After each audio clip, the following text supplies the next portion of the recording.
whenever you talk, Charlie, there's always a wisdom to it, right? And I I've think, watched a lot of Star Wars. but there is, and I think that wisdom's been developed and cultivated and harnessed through some of those challenges and those Yeah, moments of adversity that you mentioned. yeah, Um, you mentioned different stories that you've experienced, or yeah. different challenges you've been through. What are some of those? What are some of the moments that have impacted you the most? That, as you said, when you've come through the other side, you've recognized the gifts, or it's changed the way that you see the world, or it's pivoted you, I think was the words that you Yeah. used. Yeah. Is there any particular moments that you'd be happy to share that come to mind? Yeah, I mean, I think, if we're talking about, especially in light of the climate at the moment, where race is a conversation that people are openly beginning to have now. I would say, being a young Black man, son of, immigrants into this country, immediately your resilience is called upon, because there are doors that you see and opportunities closed in the face of your parents. There are educational doors and experiences that you go through growing up. And so I would say, most probably I think the real start of the resilience came 1989 when I left school. And I realized that the opportunities available to me were not the same as the people I'd spent the last 7 years going to school with. But it was a really interesting period of time anyway, around 1989, because there was a spirit of DIY. So this idea of navigating the systems so you could get your voice heard. So actually, I think one of my things that I realized is I really wanted to work in the media. At that time, a voice like mine wasn't necessarily welcomed or seen in the media at that time. But I had this epiphany one day where I realized that everyone has to get their hair cut. And so I literally was like, right, where is the capital of the media industry that I'm trying to get involved in London? It's in Soho. Wicked, awesome. I'm going to find one of those hairdressers and I'm going to go there and ask him for a job. Amazing. And my friends were just like, what are you doing? And I was just like, no, you don't understand. I just got this feeling that if I put myself in the heart of something and I learn to do something that everyone needs at some point in their life, eventually I will meet someone who will be able to open another door to get me in through the back door. I infiltrate through the back door. I fly beneath the radar. I'm always, I'm not coming in through the front door. I'm always coming in through the window, through the roof, through the basement, through the, air conditioning system. That's the way that I like to operate. So that was one of the really big first things. And then I would say the next big thing was, spending a large amount of time in the music industry, both as a DJ and a producer and as an artist signed to a major record label, and that coming to an end. That was like the second, mountain I had to climb. Like, how do you pick yourself up when the thing that you've devoted your entire life to has now said, we no longer require your services? What do you do after that? And I think that's something that a lot of people are dealing with now in this, period that we're in, where people are losing jobs and they're losing professions, and the profession that they're in is having to pivot and change. And lots of people are realizing, like, I actually don't know how to pivot. I don't know how to change. I don't know how to tap into my resilience and find a strategy or a method out of the situation I find myself in.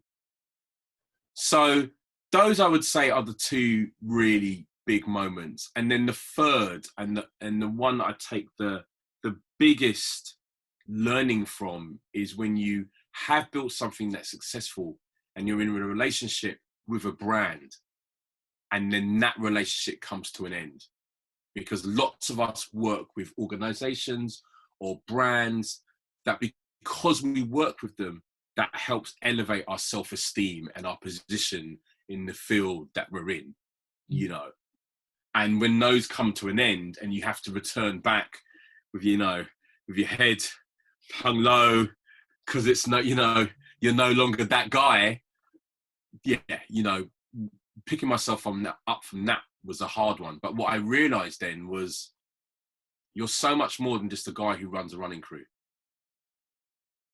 Like, and it's not a running crew, it's the community. And it's not even just a community, it's a ever evolving community that has influence and power and the ability to change people's lives and shift culture.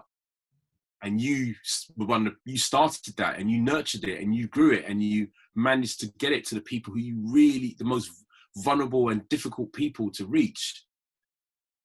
Wow, man, you could do anything.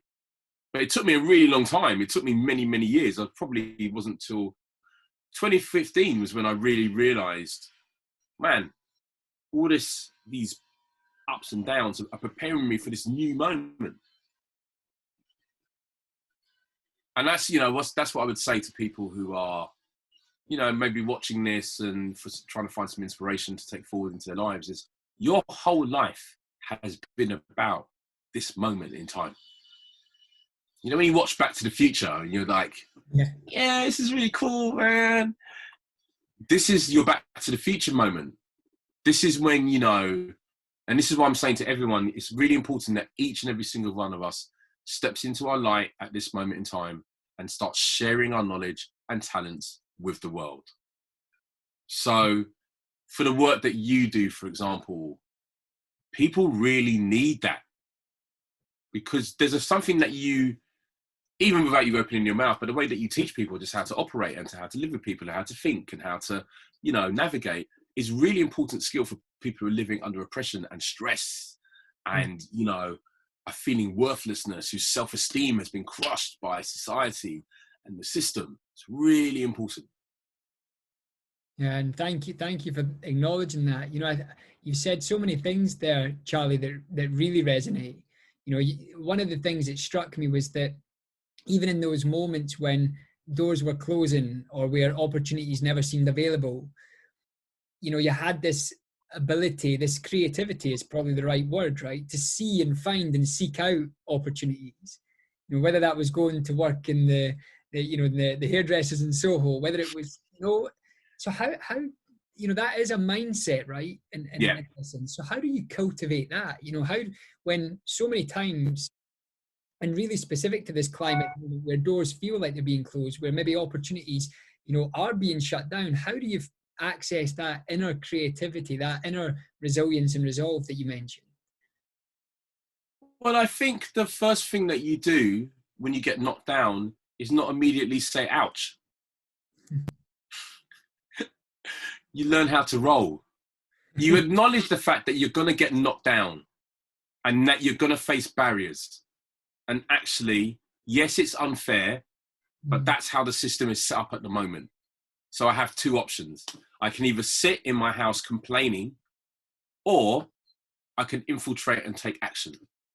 And I think just, you know, having grown up, you know, in a household where you were just always told is like, you got to do, you know, you got to work twice as hard, and you've got to, you know, you've got to try twice as hard, and you've got to be really diligent, and you've got to really think carefully before you speak and how you act. And it just instills these principles in you, this way of thinking, this mentality, this philosophy towards life that actually unintentionally almost prepares you for these moments where you just immediately react. And it's what I always say to people is, we all have the skill, but often what happens is we forget how to use it.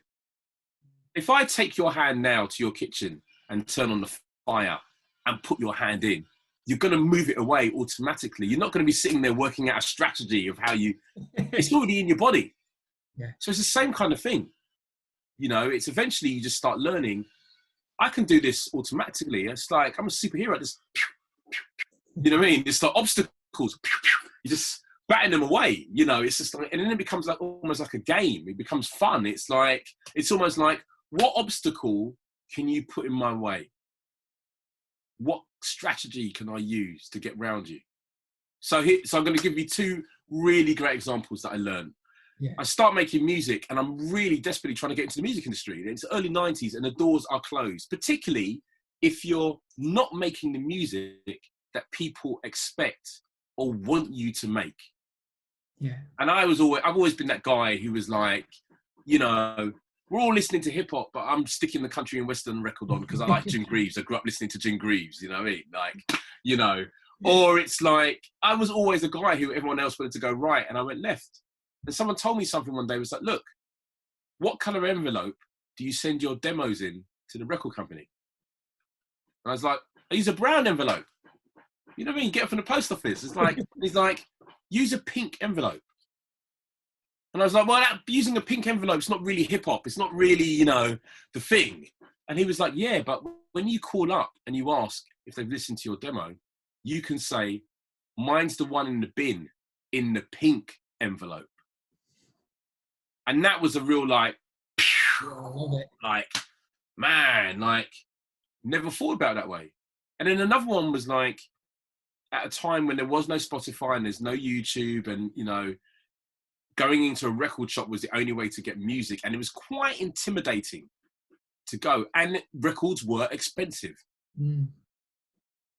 And then I suddenly clocked, every record that comes into a company and goes out has got to leave via one room. What room is that? The post room. If you make friends with the boys in the post room, who in the way that the company is made up are at the very bottom, you'll get every promo before any other of the big time DJs.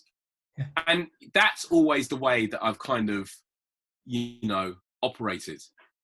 And, you know, it's kind of worked for me. And it's one of those things that I try and teach people and what I use in my work. But there's such unconventional methods that often you face a lot of resistance because people are just like, I don't understand how that's going to work. Yeah. You're like, trust me. Yeah, it's you don't gonna have to work. understand it. Understand it. They're just like, that's never going to work. You're like, yeah, man, it's going to work. I know it will work.